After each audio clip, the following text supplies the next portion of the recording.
Hola, nosotros somos el equipo 5 y les vamos a hablar sobre el sistema reproductor masculino. El equipo está integrado por Fuentes Mendoza, María José. García García Carlos Guadalupe. Ramos Hernández, Ana Paola. Sánchez López, Jimena Liet. Gómez Acosta Mauricio. y Cerratos Hernández Andrea. Los sistemas reproductores son esenciales para mantener viva a una especie. Para la reproducción es necesaria la participación del aparato reproductor femenino y del aparato reproductor masculino. Cada sistema está conformado por sus respectivas células sexuales. En este caso, las células sexuales o gametos del sistema reproductor masculino son los espermatozoides, los cuales son destinados para la reproducción y perpetuación de una especie. Las células sexuales comienzan a madurarse en la etapa de la pubertad, que es cuando los órganos sexuales también comienzan a madurar. Dentro de este aparato ocurre la espermatogénesis, que es la formación de los gametos masculinos o la formación de espermatozoides. Este proceso ocurre en los túbulos seminíferos de los testículos y se divide en 3 fases. La primera fase es la multiplicación y crecimiento. Ocurre la fase de la mitosis, que es básicamente la repartición de material genético. Produce células diploides. Estas a su vez inician en la fase 2, que es la fase de maduración, y es cuando los espermatozoides 1 entran en meiosis. En la meiosis ocurren 2 divisiones celulares, que es como se ve en la imagen. La primera división origina a las células haploides, denominadas espermatocitos 2. La segunda división genera espermátidas. Y es aquí cuando concluimos con la tercera fase, que es la espermiogénesis. Y básicamente es la transformación de espermátidas a espermatozoides. Una de las funciones del sistema reproductor masculino es la fabricación de semen. También es la fabricación de hormonas sexuales. Se manifiestan mayormente en la etapa de la pubertad para ayudar a los jóvenes en convertirse en adultos sexualmente maduros. Los espermatozoides también participan en el proceso de fecundación del óvulo durante el coito. Tenemos en los órganos internos a los testículos, los cuales son 2 glándulas ovoides que se encuentran dentro del escroto. Estas 2 glándulas son las encargadas de la producción del esperma y también de algunas hormonas tales como la testosterona. Su próxima parte es el epidídimo. Este es un conducto en el cual el esperma madura. También este es el que conecta a los testículos con sus conductos deferentes. También en esta parte, en el epidídimo, es donde se almacena el esperma antes de la eyaculación. Su siguiente parte es el conducto deferente. Este es un conducto largo y angosto en el cual se transporta durante la eyaculación, se transporta el esperma hacia las vesículas seminales. Hay 2 de ellos, los cuales van conectados a cada epidídimo. Proseguimos con las vesículas seminales. Estos son 2 órganos que producen el semen, el líquido por el cual el esperma se mueve, y estos se encuentran debajo de la vejiga. Proseguimos con la próstata. La próstata es en su mayoría del tamaño de una nuez o de una pelota de golf. Estas producen un líquido el cual ayuda a la movilidad del esperma. Se encuentra debajo de la vejiga y delante del recto. Debajo de ellas se encuentran las glándulas de Cooper, o también conocidas como las glándulas bulbouretrales. Estas son las encargadas de producir un líquido conocido como líquido preeyaculatorio, o coloquialmente conocido como líquido preseminal. Este líquido lo que hace es preparar la uretra para la eyaculación, siendo que disminuye la fricción para que el semen pueda desplazarse con más facilidad. Como dije, se encuentran debajo de la próstata y está conectado a la uretra. Y con ello, la uretra también es un conducto por el el cual conduce tanto orina, líquido preeyaculatorio y también el semen hacia la parte abierta de la uretra, hacia el exterior. Y por último tenemos el cremaster. Este es un músculo el cual se encuentra en el pliegue de la ingle y el muslo, el cual se contrae al sentirse con frío, excitado o sencillamente por recibir caricias dentro de la parte interna del muslo. Este músculo ayuda a regular tanto la temperatura, el flujo sanguíneo y el descenso de los testículos. Este también va en ayuda del músculo llamado dartos. Yo les voy a hablar sobre la anatomía sexual externa de este aparato reproductor, que pues la conforma el pene y el escroto. El pene es el órgano masculino utilizado para la micción y la relación sexual. Está localizado por encima del escroto y está formado por tejido esponjoso y vasos sanguíneos. El cuerpo del pene rodea la uretra y está conectado al hueso púbico. El pene humano puede presentar una gran variedad de tamaños. Esta medida varía dependiendo de si el pene está erecto o flácido. Sin embargo, no existen estudios científicos concluyentes que establecen un estándar. Sin embargo, es importante mencionar que durante la pubertad el pene tiende a alargarse.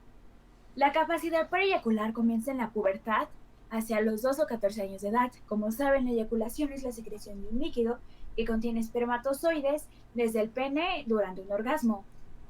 Pues prácticamente el pene está compuesto por músculos, tejidos, arterias, venas, cuerpos esponjosos, cuerpos cavernosos y nervios. Sus partes visibles están formadas por la base, el tronco, la corona y el glande. El tronco contiene 3 columnas de tejido eréctil, que son 2 cuerpos cavernosos y un cuerpo esponjoso. Los primeros se encuentran uno al lado del otro en la parte superior del pene, mientras que el último se ubica en la parte inferior. Los cuerpos cavernosos están constituidos por un tejido fibroso elástico que puede agrandarse hasta 4 veces por encima de su estado normal durante una erección. El cuerpo esponjoso se encuentra en medio de los cavernosos y en su interior se encuentra la uretra, formada por 2 conductos por los que pasa el semen y la orina. La uretra pasa a través del cuerpo esponjoso hasta un orificio situado en el extremo del glande. El glande es la parte final del pene, de color rosado o rojizo. En la mayoría de los casos suele tener un grosor superior a el resto del pene. Esta zona es sumamente sensible y delicada y constituye el final del cuerpo esponjoso. El glande está recubierto por piel suelta llamada prepucio, que puede retirarse para exponer a glande o eliminarse realizando la circuncisión. El prepucio está sujeto al pene gracias al frenillo. Algunos de los procesos que suceden en es la erección, que esta se produce se produce con la excitación sexual. El tejido interno constituido por los cuerpos cavernosos y el cuerpo esponjoso aumenta de tamaño debido a que ese tejido se ha llenado de sangre. Como consecuencia, el pene se endurece y pasa por un estado flácido a un erecto. Ese estado también puede alcanzarse sin que exista una estimulación psicológica o táctil. La erección hace posible que se produzca el coito, pero no es imprescindible para realizar otras actividades sexuales. En algunos hombres la erección no llega a producirse. En estos casos se llama disfunción eréctil. Otro proceso es la eyaculación, que esta se produce cuando el hombre llega al orgasmo. Puede desencadenar como resultado del coito, de la masturbación o por práctica del sexo oral. En la eyaculación se producen varias contracciones rítmicas que facilitan la salida del semen con fuerza. Algunas patologías de es la disfunción eréctil, que es la incapacidad para lograr o mantener una erección. También está el priapismo, que es la erección dolorosa y permanente, la enfermedad de Peyronie, que es una cobertura en el pene durante la erección debido a una masa dura denominada placa. También está la bolanitis, que es la inflamación de la piel que recubre el glande.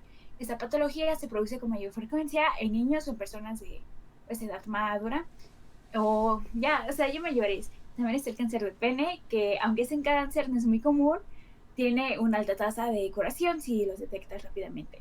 El segundo órgano externo es el escroto, que es una parte del cuerpo masculino que se encuentra debajo del pene. Se trata de un saco o una tipo bolsa que contiene los testículos, el epididimo y la parte inferior del cordón espermático, que pues son los vasos sanguíneos y los conductos deferentes. Está recubierto por piel arrugada y vello púbico. Puede ser grande o chico, tener mucho o poco pelo y pues variar en color dependiendo de la persona. El escroto de algunas personas suele ser más largo de un lado que del otro. El escroto está formado por 6 capas. De la más interna a la más externa son la túnica vaginal del testículo, que contiene 2 hojas, una visceral y una parietal. Está la túnica fibrosa, el músculo cremaster, la fascia de Cooper, el dartos y la piel. De estas 6 capas, 2 son musculares, que serían el dartos y el cremaster. El dartos es el responsable de fruncir a la piel, mientras que el cremaster eleva los testículos y los sitúa más próximos al abdomen. Dado que la piel recubre el escroto, es muy flexible, favorece que los músculos se contraigan ante estímulos. La principal función del escroto es mantener la temperatura de los testículos a un nivel ideal para que se produzcan, se conserven y se maduren adecuadamente los espermatozoides. Cuando la temperatura externa de los testículos cuando la temperatura externa aumenta o desciende, el dartos permite el movimiento del escroto para acercar los testículos al abdomen en el caso de que haya frío, o alejarlos en caso de que haya un exceso de calor. Algunas patologías de suelen ser las masas escrotales, que son protuberancias o abultamientos que se pueden localizar y sentir en el escroto. Estos bultos pueden ser malignos, presentar células cancerígenas o ser benigno y no ser relacionado al cáncer. Otra patología es la torsión testicular, que se produce cuando hay un agrandamiento anormal del escroto. Esta patología puede aparecer en los hombres a cualquier edad y situarse en cualquier lado del escroto e inclusive en los dos, causando un gran dolor en el varón. Cuando se produce, el testículo sufre una torsión testicular. En esas circunstancias se interrumpe el suministro de sangre y si no se corrige con rapidez, puede provocar que transcurridas determinadas horas aparezca la necrosis y pues perder los testículos. Bueno, en el sistema reproductor masculino se encuentran algunas enfermedades, entre ellas y la más común es el cáncer de próstata, la cual se da porque se forman células cancerígenas alrededor del tejido de la próstata. Esto debido a cambios en el ADN, es decir, las células de la próstata crecen y se dividen fuera de control. Algunos factores de riesgo son la edad, ya que los hombres que tienen arriba de 50 años son más propensos a padecerlos, la historia familiar, los hombres que tienen parientes cercanos o directos tienen mayor probabilidad de contraer este tipo de cáncer, la raza, por alguna razón que no se conoce, los hombres afroamericanos son los que más tienen este tipo de cáncer, la dieta y las infecciones con VPH o VEB. Algunos síntomas los síntomas que se presentan son cuando el cáncer ya está bastante avanzado o ya no está en las primeras etapas y son la incapacidad de orinar, ya que la próstata crece y tapa la uretra, el flujo de orina débil o discontinuo, la dificultad para empezar o parar el flujo de la orina. Estos dos anteriores debido a que se pierde el control de la próstata y gracias al dolor se deja incluso de sentir. La misión frecuente, que es cuando se da la necesidad de orinar, esta normalmente se da por la noche y pues es porque se pierde el control de la próstata. Es la sangre en la orina debido a que las células cancerígenas dañan el tejido y pues es una manera de evacuar la sangre. El ardor al orinar igual es porque las células cancerígenas dañan la próstata y el dolor continuo en la espalda, el pelvis y la parte superior del muslo. Algunos exámenes o diagnósticos que se hacen, son 3, y es el examen de tacto rectal, en donde el médico introduce 2 dedos con un guante lubricado en el ano para examinar la próstata. La prueba del antígeno prostático de próstata es el PSA, el PSA es una proteína que tienen los hombres y si sale la prueba con un PSA alto, entonces significa que el hombre puede tener cáncer. Y la biopsia, que es cuando se extrae un pedazo del tejido de la próstata para examinarlo en un laboratorio. Algunos tratamientos son la espera vigilante, es decir, solo observación, la prostatectomía radical, la resección trasuretral, RTU, la radioterapia externa y la interna, la terapia hormonal, la remoción de los testículos, los antiandrógenos y la quimioterapia. Todos estos no garantizan que el cáncer se elimine y de lo contrario puede volver. Y pues algunas maneras de evitar este tipo de cáncer es mantener un peso saludable, una dieta sana y hacer ejercicio. Otra enfermedad característica del sistema reproductor masculino es el VIH o virus de inmunodeficiencia humana. Este afecta el sistema inmunitario, específicamente las células CD4. Es distinto a otros virus que el sistema inmunitario puede combatir, ya que el VIH no se puede eliminar de dicho sistema y es causante de SIDA. Puede ser contagiado por medio de sangre, semen y fluidos vaginales infectados. Sus síntomas en hombres son fiebre, dolor de garganta, fatiga, úlceras en el pene e incluso puede ocasionar hipogonadismo o mala producción de hormonas sexuales. Después de que desaparecen los síntomas iniciales, el VIH no puede ocasionar ningún síntoma adicional durante meses o años, pero aún es contagioso. Durante este tiempo, el virus se reproduce y empieza a debilitar el sistema inmunitario. Una vez que esto sucede, el virus progresará a su última o la etapa 3, llamada SIDA. El tiempo que toma que el VIH avance hasta esta etapa puede ser cualquier lapso de unos cuantos meses hasta 10 años o más. Sin embargo, no todas las personas que tienen VIH avanzarán a la etapa 3, ya que puede controlarse con un tipo de medicación llamada terapia antirretroviral combinada o de alta actividad.